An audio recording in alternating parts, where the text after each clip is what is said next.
So I think like, you know, I'll have 500K in the bank or so. The company will in a month or two when a couple checks come in.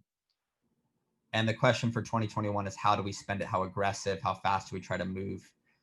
And there's certain things on which we could spend it, like discount codes for new customers or Facebook ads, where I could be spending 30 grand a month on Facebook ads. And if all of a sudden I'm like, we're spending a little too much, I can make it 20K like that, or 10K or zero, cut it off, done. No more money leaves my account.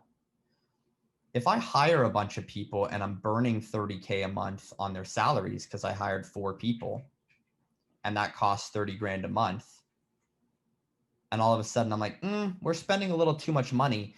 That's a human being that left a job to come and work for me. And you tell yourself in the beginning, like, oh, if it's not working out or whatever, just fire them.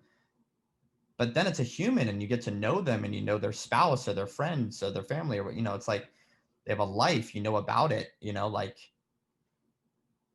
I fortunately have remained very close to a couple of the people I've had to lay off, and I think they understood why, and I try to do right by them as much as possible, and we still speak a lot, but it's a pretty awful thing to do to someone.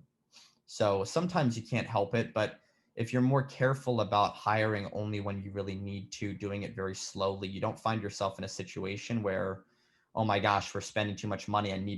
It's like a plane that's like losing altitude in the old movies and they're like throwing stuff out of the windows. It's like, I don't care about my suitcase right now because I could die.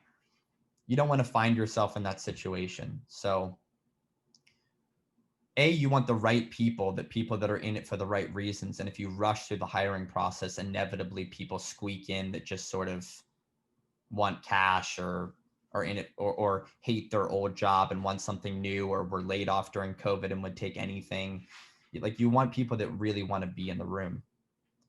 And then secondly, you don't want to hire too many people so that you expose the company to risk and them to risk, whereby you might have to lay people off 4 months after hiring them, because that's just a terrible thing to do to someone.